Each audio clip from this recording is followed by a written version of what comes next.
called I Owe You Nothing by Coal Chamber. Coal, like West Virginia coal. Coal Chamber.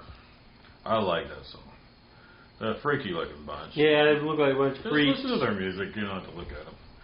But apparently Sharon Osbourne discovered them. That's Ozzy's wife. The brains behind why Ozzy is still with us, I think. He probably would have had a bat too many by now. He would have had a bat too many, ain't no doubt. All right, email us bangsteel@fastmail.com or forrestnewberry243@icloud.com or on our wildcard line bangsteel@gmail.com. If you want to be added to our email list for announcements and such, just shoot us an email and ask to be added, and we'll get you in there. Praying for the folks of Louisiana. That hurricane is... They're saying it was pretty much like Katrina all over again on the damage. I mean, I don't think it breached the levees. It didn't, do that. But everything else, I mean, is bad. It tore a lot of crap down. Yeah, just unbelievable. So... I think we'll catch the dregs of it here tomorrow evening, and then into Wednesday we'll be getting some rain and a little bit of wind from it, but nothing serious. So you and a client from Massachusetts were working with a 280 Ackley. Who made that? Bighorn? Bighorn. Bighorn. TL3 is the action, and those are good actions. I like them quite a bit. They kind of have more of a positive click when you close the bolt and everything. It's just, you kind of know, you can feel it a little better. I don't know how to explain it other than that, but they feel nice. They're smooth. Nice ergonomics. Yeah, I think it's a nice action. And the 280 Ackley is simply the 280 Remington, which is expanded to the... Basically a small 7 mag. They can approach 7 mag ballistics. They can get pretty close, within about 200 feet a second. Yeah, so anyway, he's got a big hunt planned in Wyoming, and we've got to get him ready for it. So you're going to be with him again tomorrow. Yeah. All right. Well, tip of the hat to Mike Keesock and Ron Gardner. Oh yeah, that was very kind of them. They brought us some wild turkey American honey, a big old jug of that, and man, that stuff is tasty. And then also one of our favorites, Johnny Walker Black. Can't beat Johnny Walker Black. Thank you, Mike. Thank you, Ron. Our clients who send us podcast fuel like this, those ones are the best. You done had a bit of that American honey tonight. Yeah. It's got a chocolatey orange taste to it. It's actually very, very good. Yeah, like those chocolate oranges you get at Christmas time. I haven't seen them for a year or two. I need to track some of them things down. Those are we good. just drink American honey. Get the same effect. Yeah, you get similar effect, but I like them chocolate oranges. Them's good. All right. Australia, I keep seeing... and we're going to talk a little bit later about mass hypnosis, but unfortunately, the government is getting out of control. Well, it's run amok because they were able to take the firearms away from the law-abiding citizens. Well, a lot of them. They haven't disarmed them completely. Well, the arms that they have at the moment are... Oh, boy. What kind of cat is this? That is a 3-footed, half-tail bobber sickle. And he needs to be ejected. Yeah, and I left him in because I thought he could handle being inside because he was asleep. Without running his head. Okay. Alright, out you go. Out the door I went. That's George Sturgis. Let the door hit you in the ass on the way out.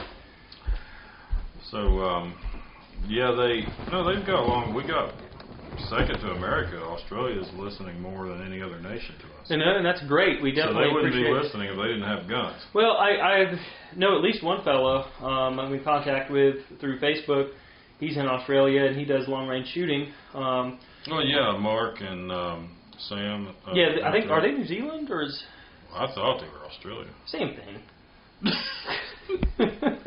Quite similar, both wonderful. People pretty much talk the same and, If you talk the same. Yeah, it's the same thing. They're from somewhere else. Right.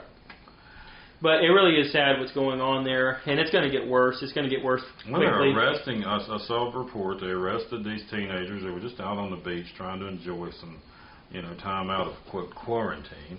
And here the cops are handcuffing them, finding their parents $1,000. Oh, my goodness. This is out of control stupidity. And all over this, so-called pandemic virus. Fake pandemic. And it's just, oh no, now we've got the Delta variant, The Delta variant. The Delta variant. Speaking of COVID-19, I dug up a clip of our old buddy, Bill, and... he just wants what's best. Oh, yeah. But Bill, he's looking out for everybody else's best interest, but this is on Rumble because they banned it from YouTube because they realize how evil this man is. But here's a little clip. It's about just under a minute long. Here we go. Bill Gates. What are the key pieces? First is we need strong health systems in poor countries. That's where mothers can give birth safely, kids can get all their vaccines, but also where we'll see the outbreak very early on. We need a medical reserve corps. Lots of people who've got the training and background who are ready to go with the expertise. And then we need to pair those medical people with the military, taking advantage of the military's ability to move fast, do logistics, and secure areas. We need to do simulations, germ games, not war games, so that we see where the holes are. The last time a germ game was done in the United States was back in 2001, and it didn't go so well. So far the score is germs 1, people 0. See where the holes are. There's a big hole in Bill Gates' head.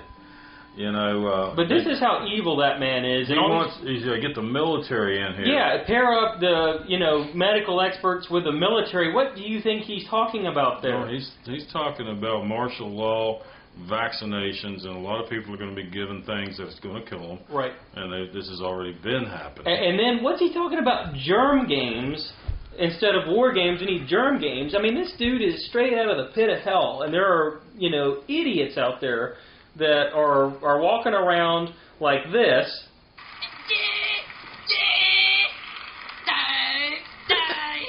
Thinking that man actually cares about them and the welfare of humanity. I mean, that is absolutely ridiculous. It is pure evil. Okay, I did find a fellow got banned off of Twitter, Alex Berenson. He was tweeting about what he knew to be true. He's a science journalist. Alex Berenson has been permanently suspended from Twitter just a day after a viral series of tweets spotlighting an Israeli preprint study which showed that natural immunity from a prior COVID-19 infection is 13 times more effective than vaccines against the Delta variant. Yeah. So, let your immune system take care of you. God designed us amazingly, and we have a very powerful immune system that can overcome a lot of things that you would think it couldn't. And it's proving to be the case. People who are getting these vaccines and being okay after having them. Beating the vaccine. I like that. That's a good way of putting it, because if you're getting this thing and you're not having serious effects, that means you've got a hell of an immune system, and you never would have been in any danger of COVID-19 in the first place. I mean, I know several people personally that have had major, serious health effects from the vaccine. It was not COVID-19 because it happened the day after, and in one case 2 days after they had the vaccine. So it's not COVID that got them. It's the vaccine. I have to hold it into place. And shove the needle in. It was about a needle. I've been working on a long arm quilting machine today. And I was wondering what the heck that was. Hey, we got it fixed. Yeah. It's totally off track. Side note, didn't mean to cue that video. Yeah. But it was about fixing that needle and holding it in. Yeah, that was kind of ironic because it came up right when we were talking about the jab. Talking about the jab. Hold it into place. Stick the needle in. Yeah. Yeah, and give them whatever. Give them whatever serial number, batch number, whatever the concoction du jour is in that particular location. There's strong evidence to suggest that not all these vaccines are the same. Even if you're getting the Moderna versus someone else getting the Moderna, it's not the same vaccine. Some people are likely getting saline injections, something that is going to be totally harmless, something that they can get over. Some people are getting crap. And like I said, I know more people who have had the vaccine that regret getting it and had a severe reaction than I know people who had it and had no problem whatsoever. And these are all healthy people I'm talking about. I'm not talking about, cherry picking somebody that was old and sick and had a bad reaction. I'm talking about people in their 40s or 50s, healthy, no previous health issues at all. And some of them that are getting this, getting severely sick, blood clots even. And then some people, oh, no, it was just fine. Yeah, very strange, very strange. And then, in social media, here comes this whole crew, there's not been one death attributed to the vaccine. What are they talking about? That is absolute BS. That's what it is. I mean, and I've heard of people asking doctors before they're getting the jab, what kind of side effects am I looking at? What's going to happen to me here? And the common answer that they're getting is this. How should I know? I'm retarded. Well, they'll give you an answer, but look, again, it's a personal decision, but you need to be well informed.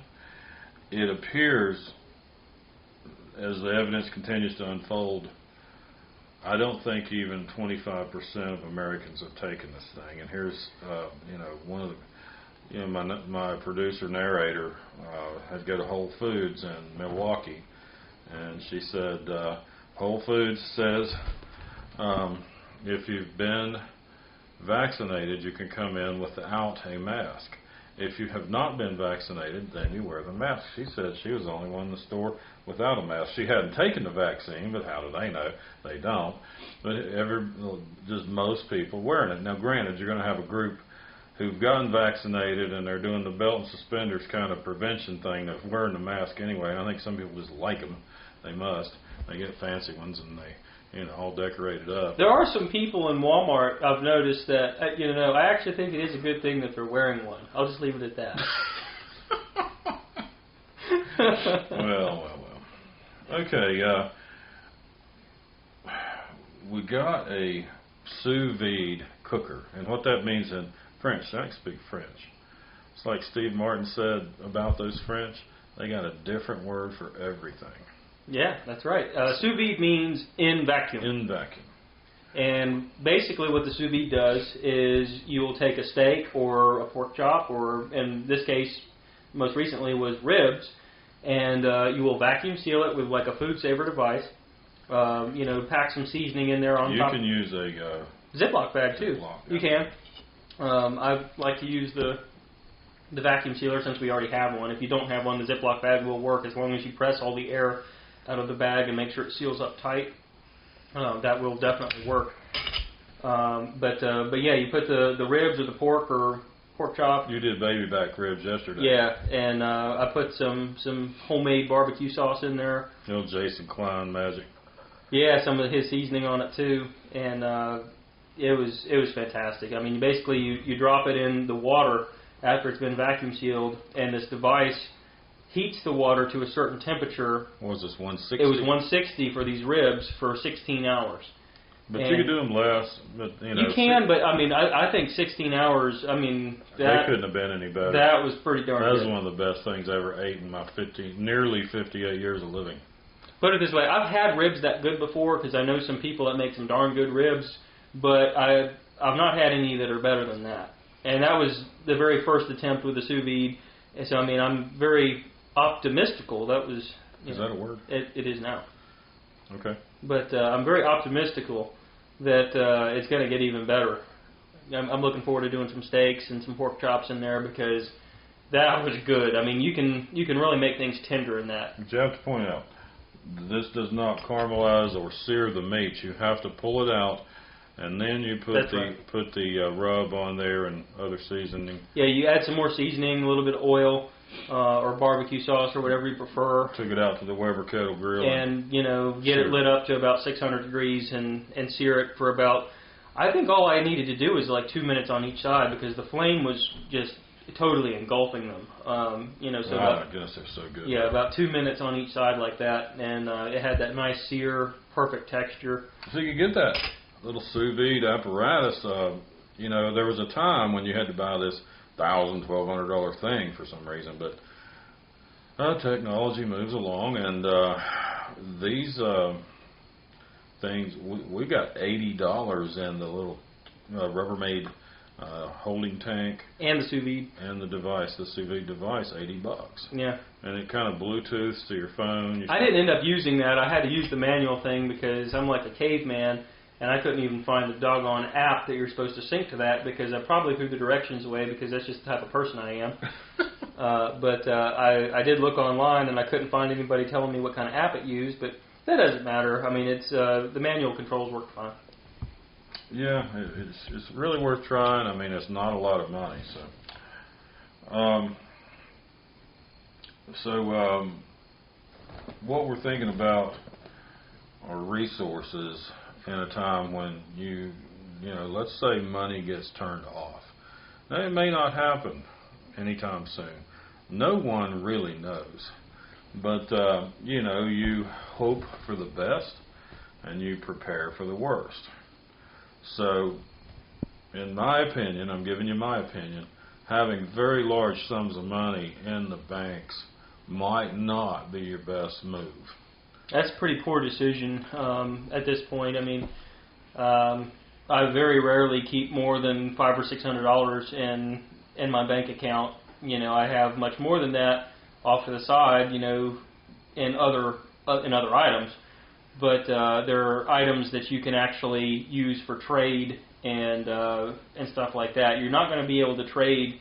Put it this way: you could have a briefcase full of $100 bills, and after the economy collapses, If it does, it may not. I think that it's going to. It's not a matter of if; it's a matter of when. I think you'll agree with that.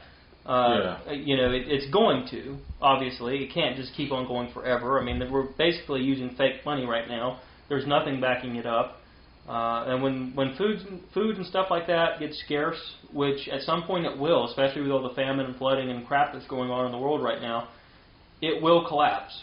And, you know, you could have a briefcase full of $100 bills and not be able to trade it for a cow. Yeah, and this news comes from people who survived those Eastern Bloc countries, Yugoslavia coming apart, those wars, and just total breakdown of infrastructure. One man said, if I had a solid gold Rolex watch, I couldn't have got a loaf of bread for it. Right. And, you know, I do believe at some point things will get there here, right? I mean, I think we're fools if we think that they won't, because, as I tell people, history always repeats itself. It always repeats itself.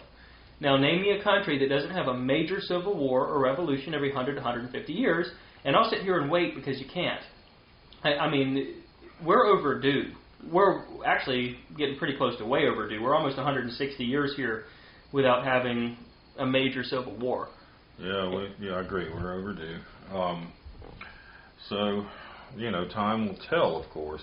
And you know, I'm not saying hide in your basement and, you know, spend all your money on, you know, food and... No, I mean, have plenty of food, but also have stuff that if things, you know, turn on the upswing, you can still sell and get that same amount of money that you put into it out of it. You know, buy Swiss watches or, you know, something like that if you don't want to invest in the stock market, or guns, or... Sure, I mean, if watches that will run when the grid is down and you can't get batteries. Those will be... Imagine 2 or 3 years into a society where there's no batteries and you can't really even tell what doggone time it is. And you had a watch like I have here or you have there that, you know, winds itself. You don't need to spend a lot. The self-winding Seikos are not expensive. But yeah, we had mentioned even one time as prep of the week, manual wind or an automatically winding, watch. It doesn't need a battery. Some device that, so you can kind of keep up with the time. But I had a different prep of the week this week. Gorilla Tape. Oh, yeah. What can't you do with Gorilla Tape? You can do a lot with it. It's this heavy-duty duct tape if you haven't tried it. It's very, very strong. It'll make a good seat cover, and we've proven that over and over. Until, the cab gets to like 120 degrees in the sun, and then the tape starts to like gush and melt. Well, that's because it's worn. I mean, That's true. That's been on there a couple of years or more. Yeah. So I need to do a new coating of that driver's seat of the F-250. No, but the Gorilla Tape is good. It's useful for a lot of things, and it's definitely like 10 cuts above your 3M duct tape and stuff like that. Oh, big time. I mean, if you had to pin down some JBTs, Gorilla Tape, just circle the ankles, circle the hands behind the back. Well, likely you wouldn't need that because I wouldn't be taking any prisoners. Okay, I hear you. Well, okay. It's good for lots of things, folks. It's good for lots of things. Gorilla Tape. All right. Now, I had a suggestion. That's from Cody in Texas. He actually helped edit my first book. Which, by the way, second book, Killer Trace Fated Reflection, within about a week, should be up on Audible as an audio book. Caitlin Michaels knocks it out of the park again. Does an even better job this time, if that were conceivably possible. And I'm looking forward to seeing that out there in the hands of people who enjoy audiobooks. So, and if you haven't heard the first one, Killer Trace, The Immersion, you would want to check that out on Amazon. I have a handful of promo codes still if you have an Audible account. Now, you don't have to pay for Audible. You can get a free month and then download a free book with a promo code and your monthly subscription, and you still got that book if you'll hear it. And, audiobooks are really, really growing, so you may consider that and hit me up for a promo code on that book. I don't have any for the second book yet, but see what you think. If you like it, give me a good review. Or you could be a queer and not like it. Well, I've run across one or two of those.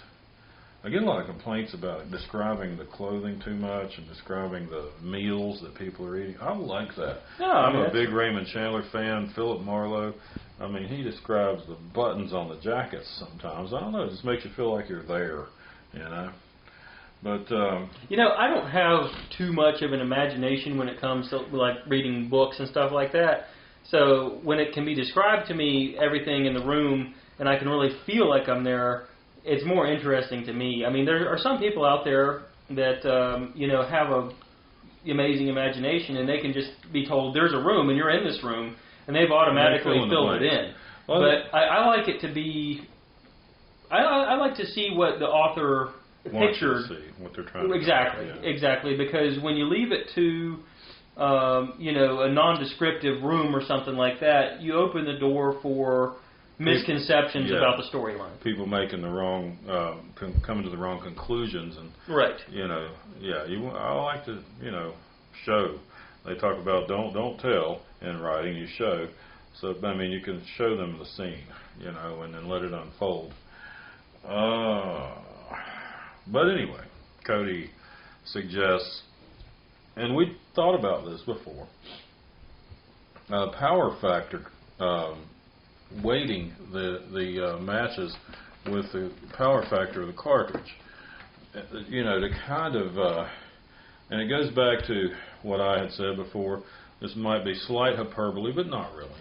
Would you rather hit 90% of your targets and neutralize half of them, or 80% and neutralize all of them? Right? And neutralize just simply means, it doesn't necessarily mean kill. It just means disable to the point that they're not going to be able to shoot back. Yeah, and this does require foot-pounds. Yeah, horsepower on that bullet. So if you're shooting, I would say that the foot-pounds would be more equated to torque and speed would be more equated to horsepower. Mm-hmm. So, there's just been such a tendency, especially in PRS, to shoot these cartridges that I think in reality-based settings might not do very much. Right, especially against vests. I'll leave it at that. But, obviously, yes, I realize a lot of 30 cals going super fast are not going to penetrate a vest, but you can leave enough foot-pounds on there that there's going to be some cracked ribs and some massive internal bruising and problems that they're probably going to be sitting on their butts gasping for air, rather than, just a little flick on the chest, which is what you'd have with a 223 or a 6-dasher or something like that. Now, let's clarify what we're kind of getting at. We are more pro-law enforcement than your average police officer. Oh, goodness. I'm not talking about law enforcement here. I'm talking about agents of the deep state, people that would be brought in from other countries to try to disarm Americans. Or American citizens who've just decided to fellowship with the enemy. I think there'd be very few of those. Most of the people that think that way are going to be cowards, and when it comes time to do Patriot stuff, they're just going to be hiding in their mother's basement. Speaking of Patriot stuff, what is this quotable quote? Let me pull that up. It is from George Washington, and let's see, the quote was, "Guard against the impostures of pretended patriotism." Guard against the what? Impostures. Imposters. Impostures. How do you spell that? Impostures. Okay, well, he's talking. It's a word that's really not used much anymore. That's a word. Yeah. But we get the point. Some people pretend to be patriots. I see a lot of this. I see liberals on social media. I did 8 years in the United States Army. How about you?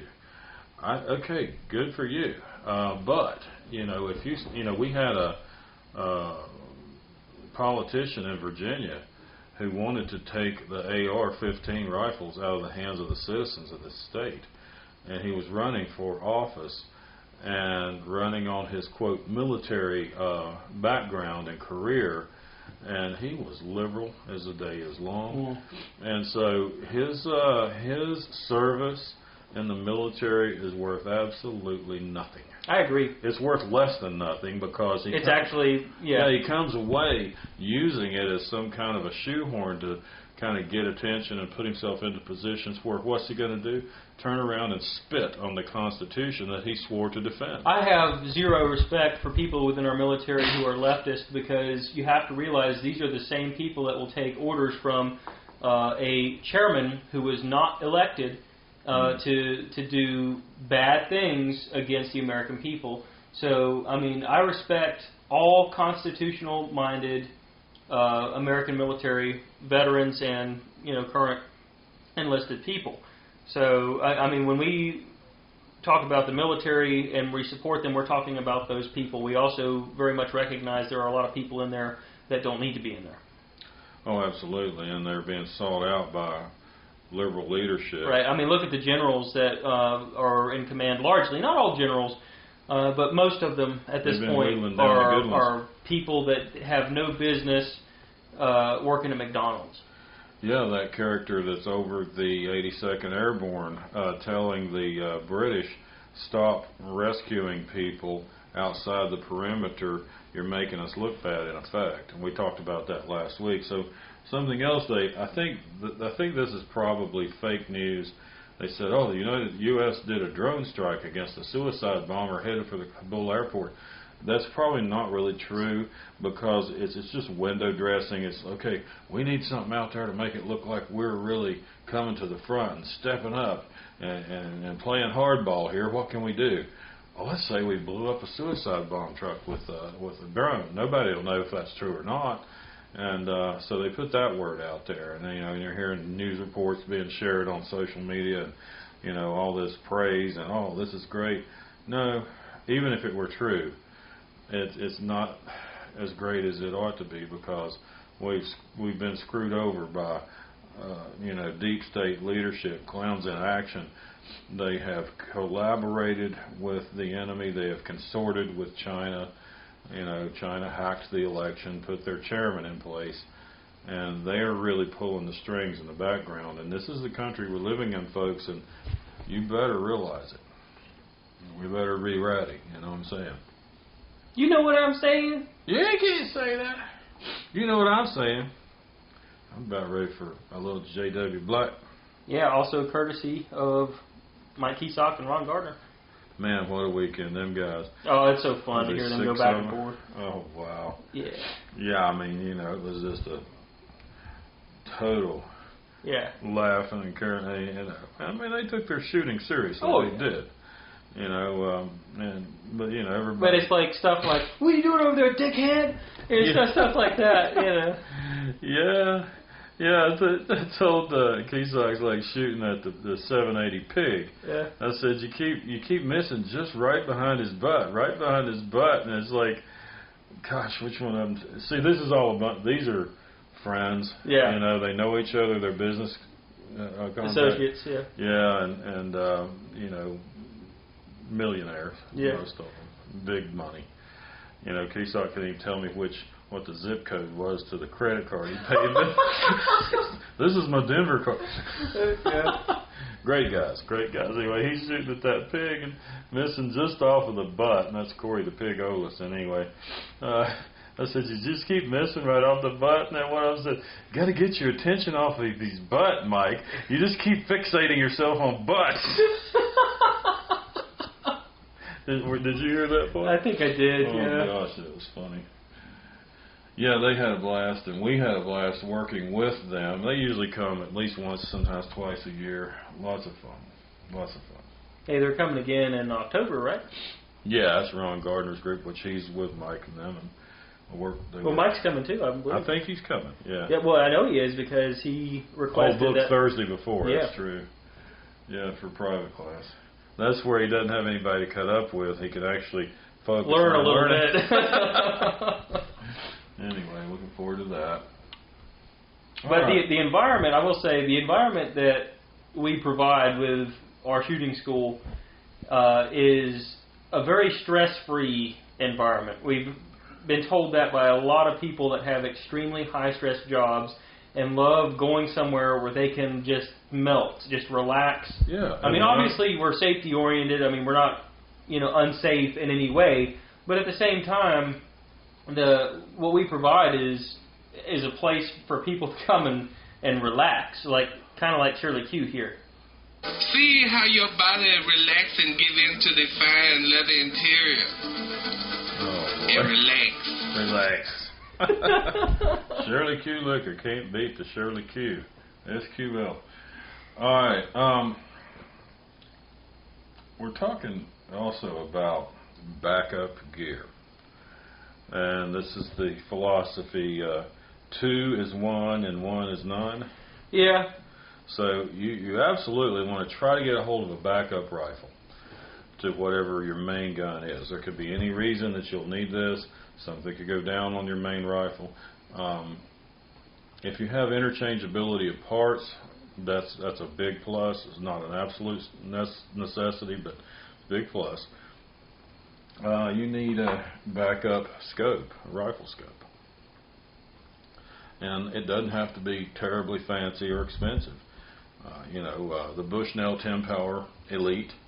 My backup gun, that's what it has on it. Yeah, I mean, we've never seen one break.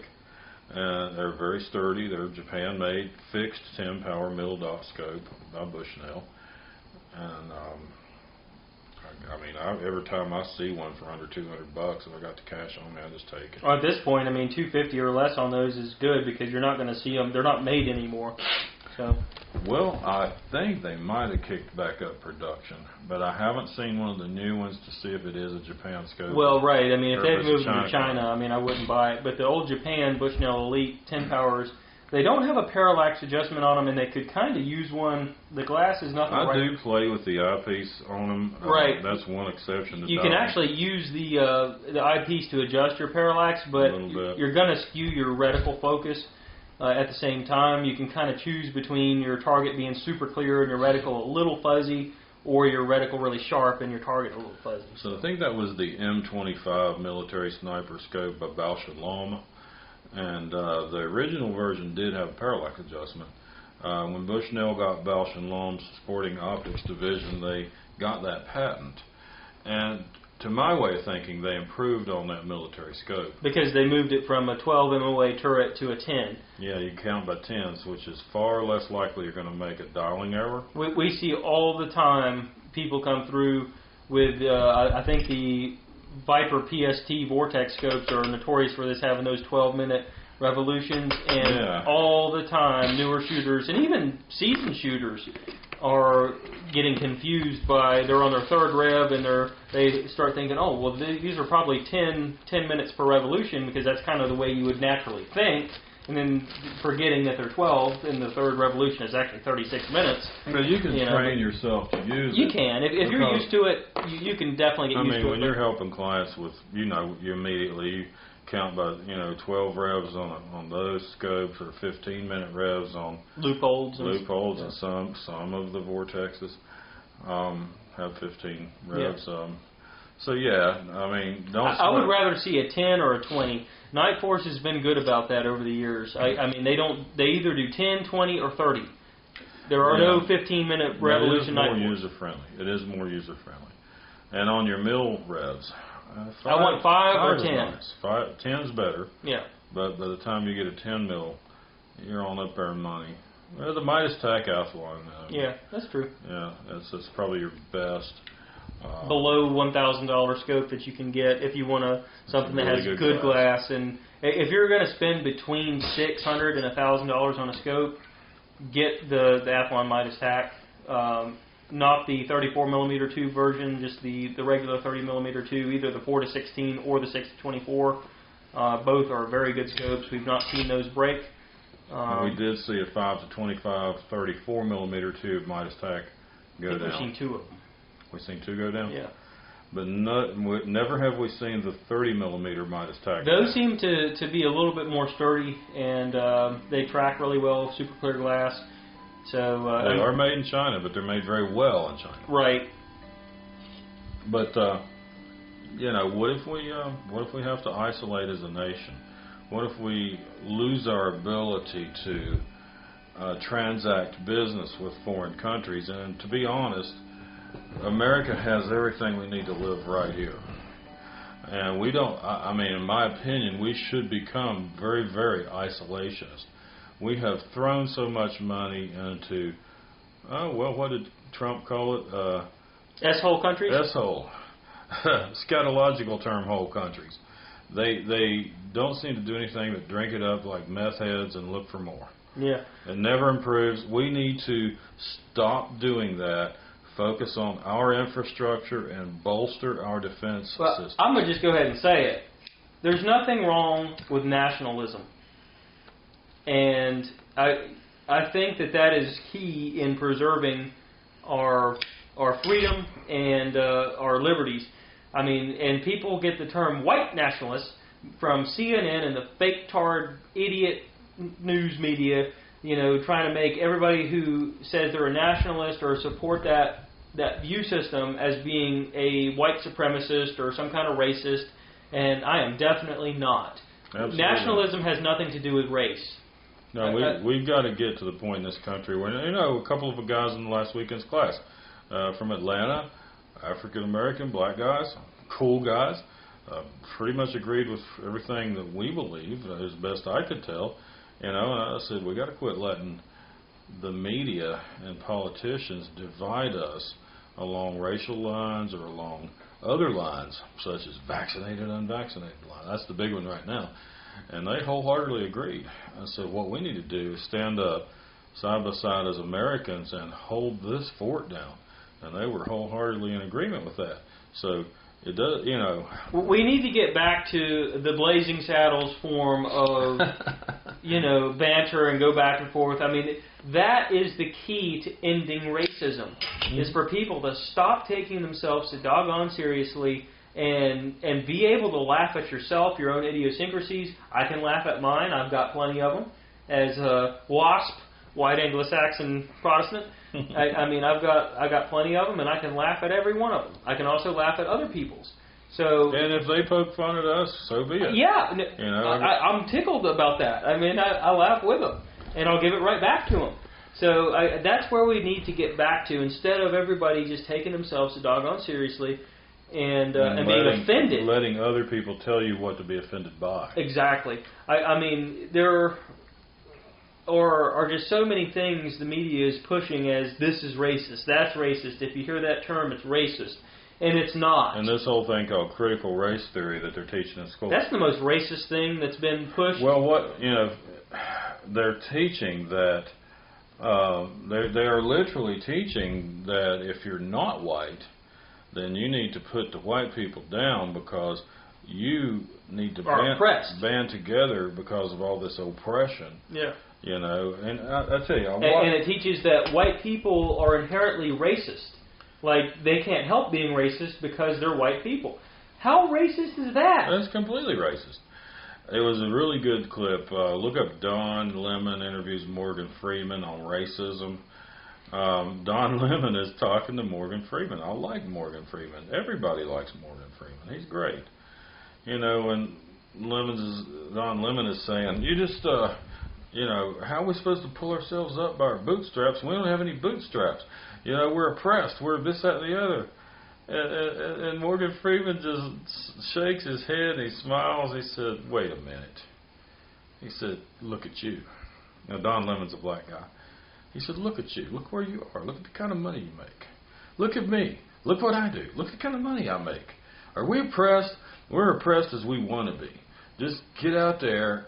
It's America. Take hold of whatever it is that you desire, and go for it. And there's one race in the end, and the book of Acts in the Bible says we have one blood, and we've talked about this. That's a fact.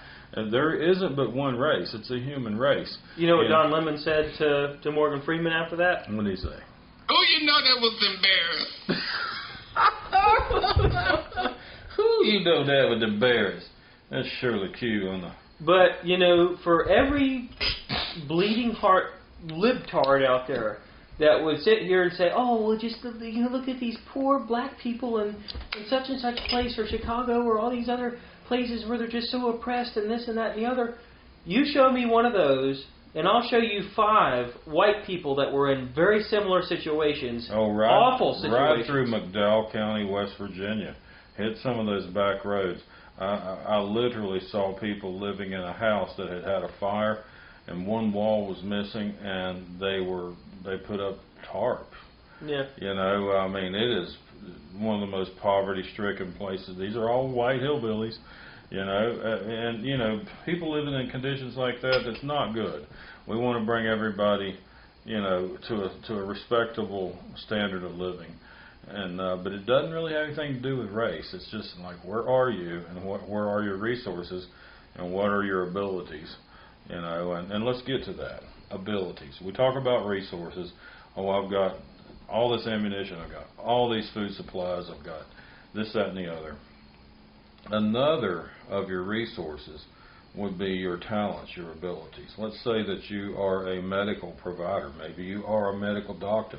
Maybe you are a properly trained and well-thinking nurse or a nurse practitioner, military medics. These are resources that are very, very valuable. Not just that, you're a mechanic, let's say. If you have mechanic skills to repair a farm tractor or a pickup truck, that is part of your skill set. That's worth something. Don't give it away in a time when we're all sort of posturing and positioning and jockeying to survive. Like, okay, I'll come over and I'll fix your truck. I don't want your money because it isn't worth anything. I want a box of Remington Gold. I want one of them 500-round packs, and I'll get your truck back on the road. Or I will take a liter of Johnny Walker Black. Or heck, as we've said before, in times of shortage, there are no whiskey or scotch connoisseurs. It is going to be anything that is alcoholic is going to be extremely valuable. So that Kentucky Gentleman is not a bad choice because it's cheap. I guess I'm going to be extremely valuable. Yeah. Alcoholic. There, a little bit.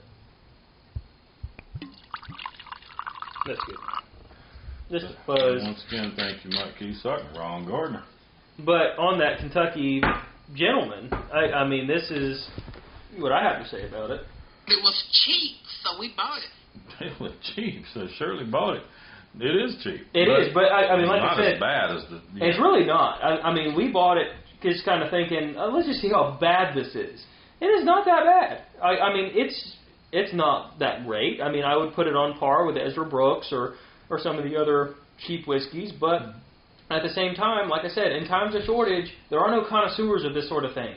If it's alcoholic, it's going to be very valuable, because in times like that, people aren't going to be standing around or sitting around some campfire just being like, oh, this is just exquisite. They're going to be like, I need to relax.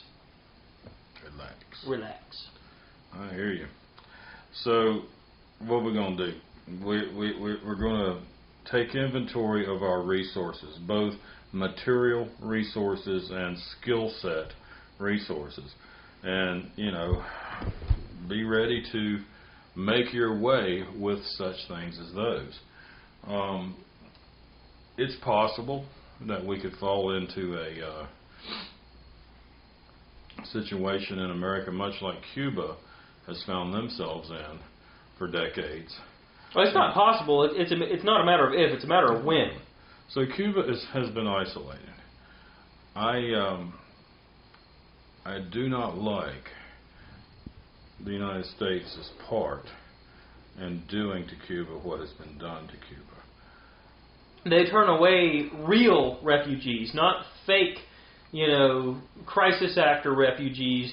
We've actually turned away people that deserve to be here because they have the mindset of pull yourself up by your bootstraps, work your ass off, and make a way for you and your family. Those are the kind of citizens we need. Absolutely. We can learn from people like that. I mean, we've literally turned away people that have turned, what was that vehicle they put the prop it's like on? an old 48, 49. See, they don't have any new cars there. Yeah. They're keeping cars from the 40s and the 50s up and running. going. And and we've touched on this. They turned one of those vehicles, they put like 55-gallon barrels as pontoons on it and made a prop for it. Hooked to the drive shaft. And got it over here.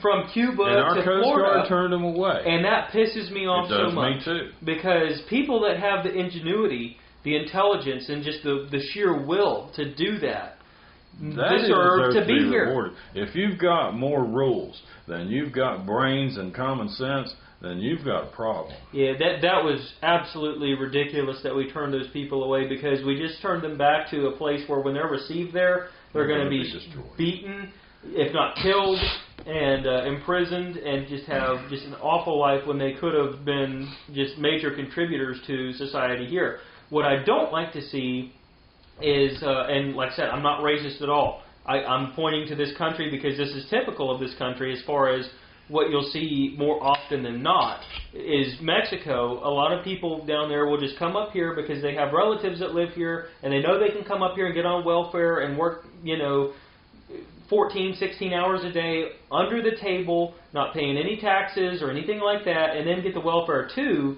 and then send all that money back down to Mexico.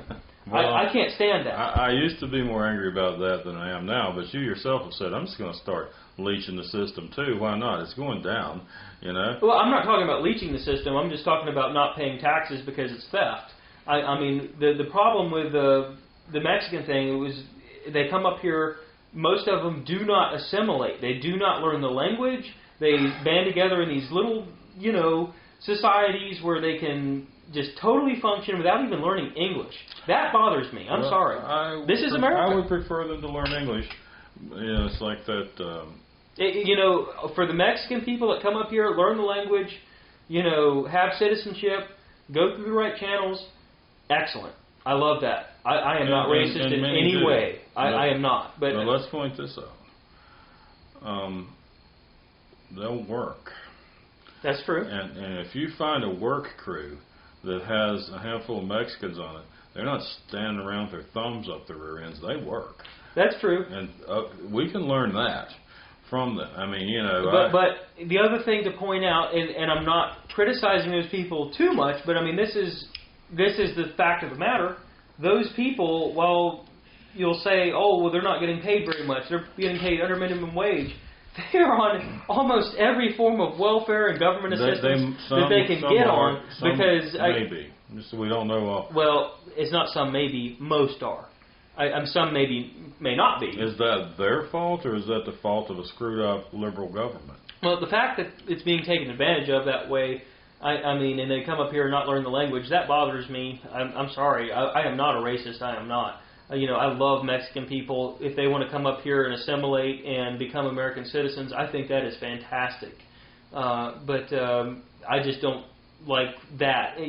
Versus the Cuba thing, where you have real American-minded people that want to come up here and be citizens, and then we turn them away. I think that is just awful. That is terrible. Other nations wave the American flag. As a sign of freedom. Taiwan has, Hong Kong has. They're looking to us, and we're dropping the ball.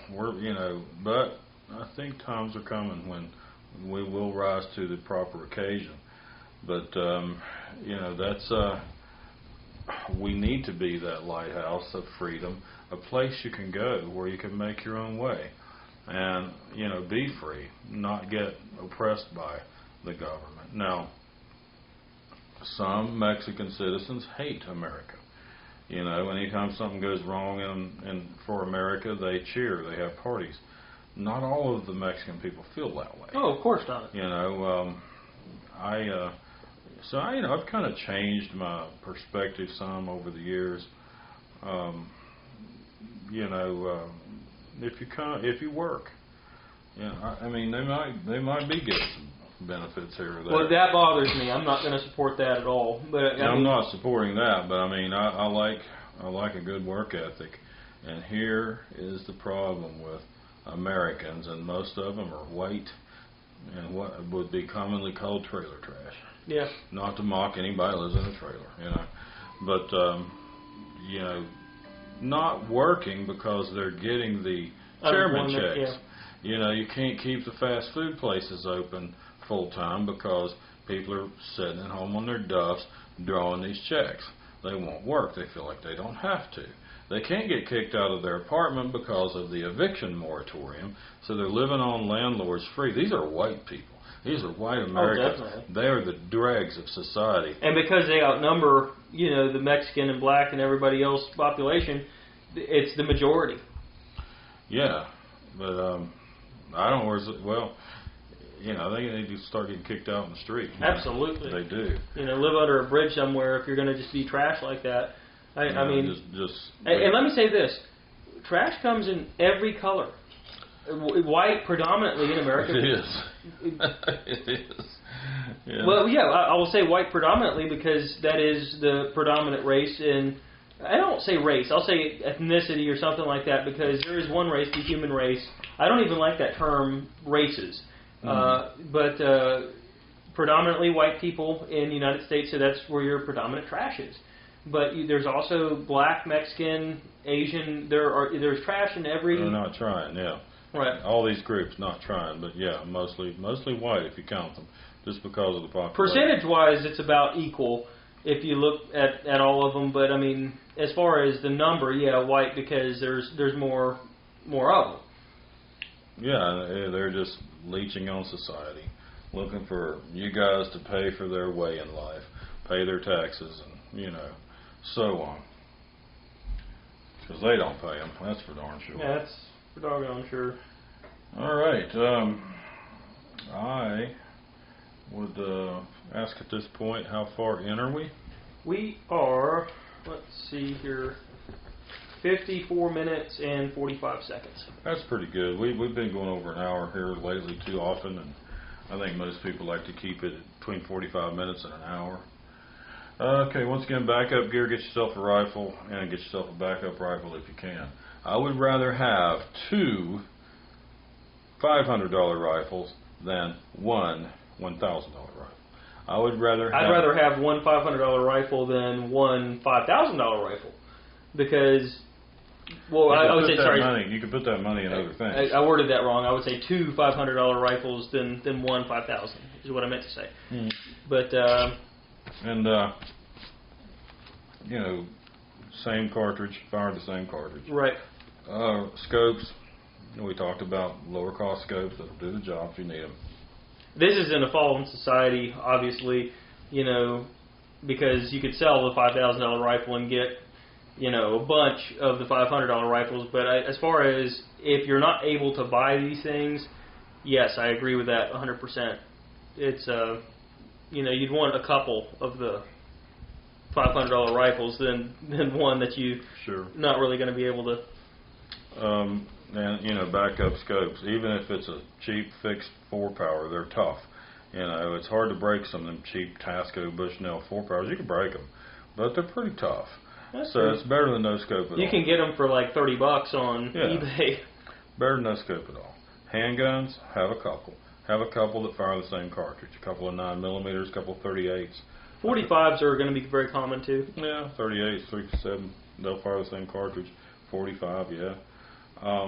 Shotguns, try to keep it all on 12 gauge. All on 12. The 20 gauge stuff, I mean, it's really not that much less recoil than a 12. I hear people say that all the time. Oh, it's just way softer recoiling. Well, no, I have you shot can both, get, and you it's can not get low recoil 12 gauge. Yeah, exactly. You can, you know, get the low brass loads. That'll still work for you. Right. I mean, to get a 20 gauge up to what a low brass, you know, 2 3/4 12 gauge can do, you have to get like the 3-inch Magnum, Probably. and just get the 12 gauge.